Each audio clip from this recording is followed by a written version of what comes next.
First off, thanks on that. Two things, community veteran engagement boards. Crystal mentioned it during the middle of this, but this is why we want the community and veterans engagement boards to function.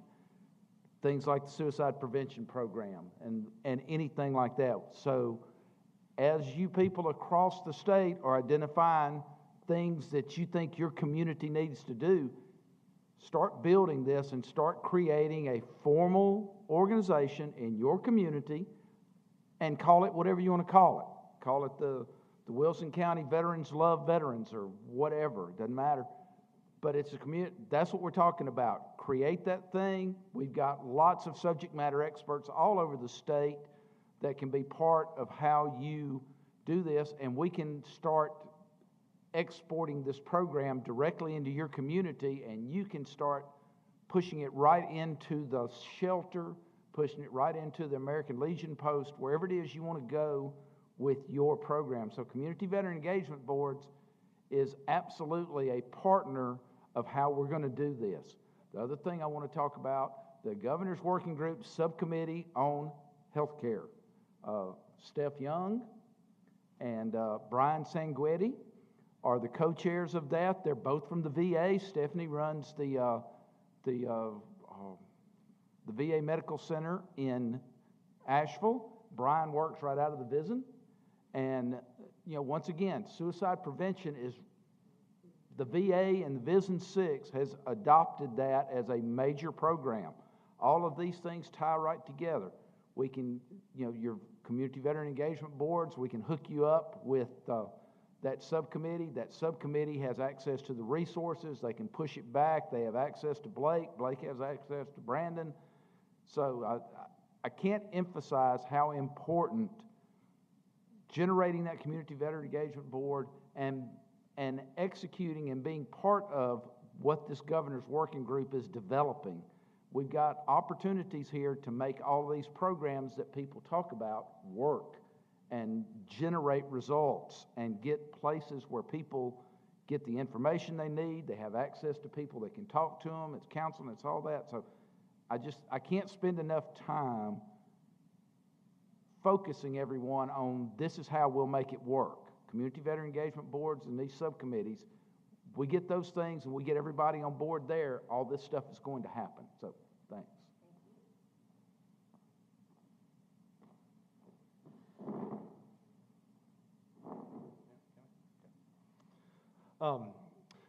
Thank you very much. Terry, you stole all my thunder, which is great, which is, I think, part of what you were sharing, which is these are all aligned. There's been some great information shared today. There's so many awesome organizations that are working to support our veterans and military families, and that alignment is what is making North Carolina the best in the country for military families to thrive.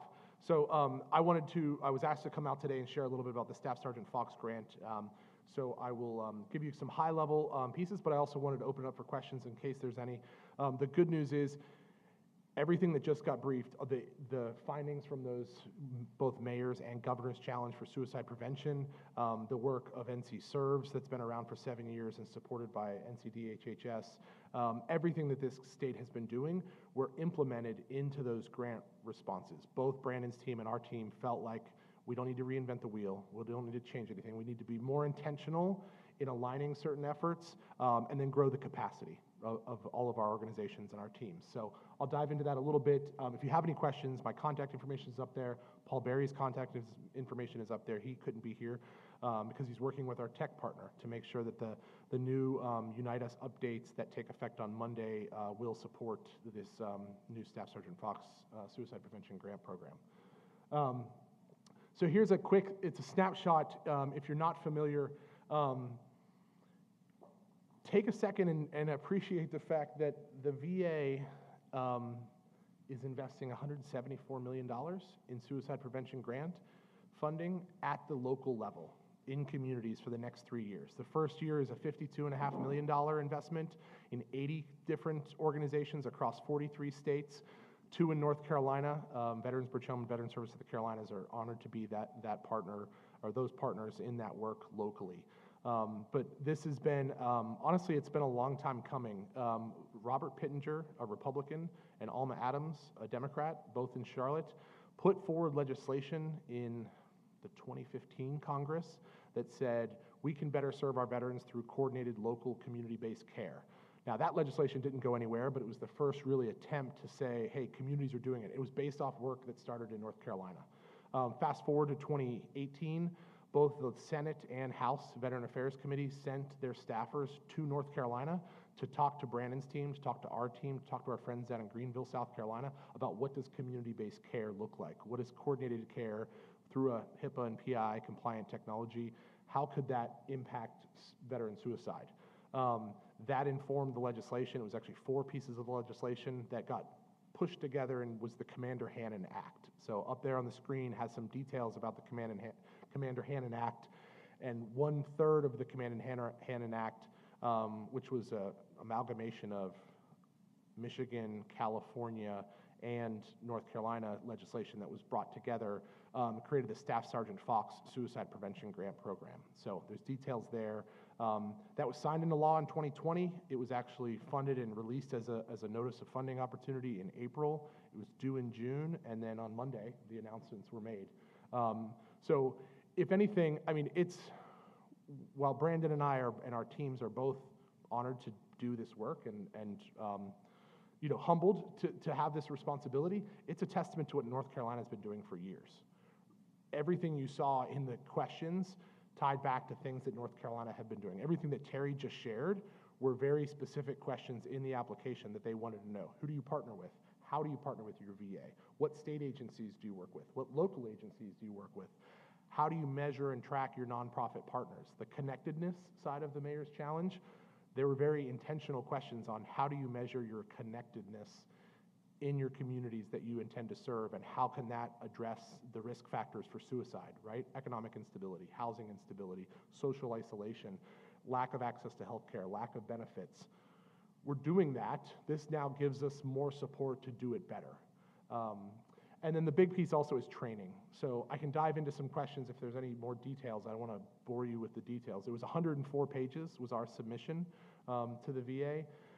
And not only is it coordinated care, which this room's familiar with, and intentional outreach, active, proactive community outreach, but it was also training and coordination of providers. So when we talk about SAVE training, VSS training, mental health first aid training, it's looking at that from provider level, which providers in which communities. So at that local community level, who has been trained as a provider in that at each level, right? Who has been trained as a peer in the peer support, right? You may work at Bank of America, but have you taken mental health first aid training, right? So tracking all of that, understanding on the provider side and the veteran and community side, how are we elevating our capacity to have those conversations about social determinants of health, about suicide risk, about being an expert companion and making and transferring that trust to someone in your community that can do something about it. So I'll stop there. Are there any questions? Sir. So what I really want to dive into is, Veterans Bridge Home, great partner, Charlotte, North Carolina. Veterans Services Carolina, great partner, they're in Asheville. What do we got going on? What do we need from somebody in Elizabeth City to connect them to this resource? I mean, very intentionally, what do we need to do to advocate and to help those guys develop that group of people in Elizabeth City who are taking their information and digging it into their community? Yeah, I'm happy to. So, so as Terry just said, the question was, for Asheville in VSC and a VBH Charlotte and Asheville-based organizations, how do we support all 100 counties? How do we support all 700,000 veterans across those 100 counties? The good news is Veteran Service of the Carolinas in their application said they would serve all 100 counties. We primarily focused for this first year on the Salisbury 21 catchment area, just to be a little bit more focused, and this was a dialogue between Brandon and I. He has 80 staff spread across the state. We have staff in Charlotte, the Triad, the Triangle, and the Sandhills. So due to the nature of the Salisbury VA catchment area, that 21 rural and urban, we wanted to support that specific VA. There were also applications in the Fayetteville area. There were applications that were submitted for the Raleigh-Durham VA and on the coast. Unfortunately, those weren't selected. So the good news is Brandon will be in all 100 counties, and will implement some of that access and that capacity in those 100 counties. And while we're in our application, Veterans Bridge Home is being supported by the VA to do it in the 21 counties around Salisbury. We've already spoken to our team, and we've known this for months, and we're going to implement the same risk assessments in the other counties that we serve. And so with VSC in the west, VSC in the coast, and then VBH in the center, we're going to do the same things. Now, we won't have as much human capital. We won't have as many people doing as much because of the lack of that $750,000 ends up getting spent pretty quick when you're serving 21 counties, and about 250,000 veterans. But we will still ask the same Columbia suicide risk screener for every veteran that calls us. We will do and track outreach at every event that we're at. We'll train all of our partners. We might not be able to train as many in the Sandhills because we won't have as much capacity, but we intend to set that standard to the level that we're able to with that support. And so there is not a haves and have-nots or a tale of two cities of the Triad can do all these things, but the Sandhills can't. We expect to set one standard across the state and stay in alignment with the Governor's Working Group, as well as the Governor's Challenge. And once again, that tells you right off the bat, if you're in Dare County, This program is there. Because It's in Dare County, so you need to find the person or the connection in Dare County that makes this program work in your county. In Wilmington, the same way. So all these things they continue. just build on each other. We've got a plan. We've got something we're trying to do. The resources are growing everywhere. So don't lose an opportunity to be part of this. And as Crystal will tell you, we've got the Veteran Service Organization is already formalized in 93 counties out of 100. There is a Veteran Service Officer in your county that needs to be part of your county Veteran Engagement Board, that needs to be the person that knows how to contact Veterans Bridge Home and get that stuff. So this is all of these building blocks. They're not one on top of each other. They're beside each other. They're inside of each other. So they're, if you've got one of them, you're connected to the rest of it. You just need to make sure you're taking advantage of that. Yes, sir. And if I could maybe add one thing to make it a little bit more tangible for those counties. What we did is we looked at the 21 counties from Surrey up on the Virginia border down to Mecklenburg that all surround Salisbury. We mapped 400 different community engagement events, from Don Timmons Coffee to Veterans on Wall Street to women veteran events to workouts. What we had found were there were over 15,000 different attendees of those 400 events. You can break that down to the county level. You can break that down to the zip code, right? Is your VFW in your neck of the woods, are they meeting, right? Are we having suicide prevention conversations at those meetings? Do we know how to talk about social determinants of health and connect to your veteran service in your county at those meetings?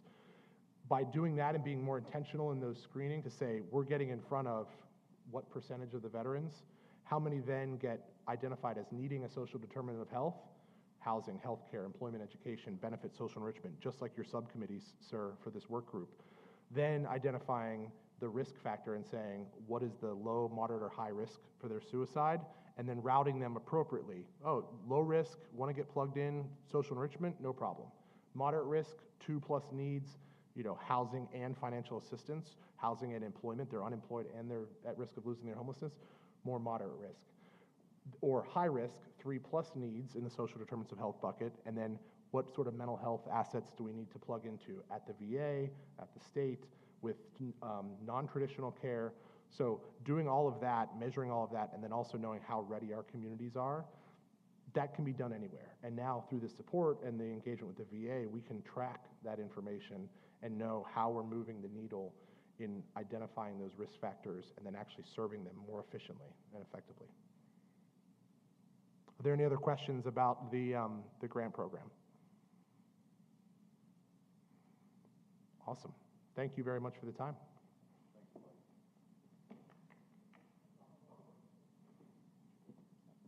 Thank you so much. So what we're doing is building a roadmap, and we're going to share that roadmap far and wide. You can always, my contact information is also in the set of slides. Please reach out. I am glad to help get your community off the ground and do whatever it is that you need to get started. So our next meeting is going to be October the 27th. Please come to Raleigh and be with us. Or we're going to be here in the auditorium again. We are going to be here in the auditorium. Make sure you go on Eventbrite and register so that they will have your name at the gate. And it is your last chance this year, so please do come and join us. And again, don't forget that you can get updates if you go to NCGWG and sign up for the email list and newsletter. And am I missing anything? All right, we are going to do some networking here in the room, and I hope you all have a wonderful afternoon.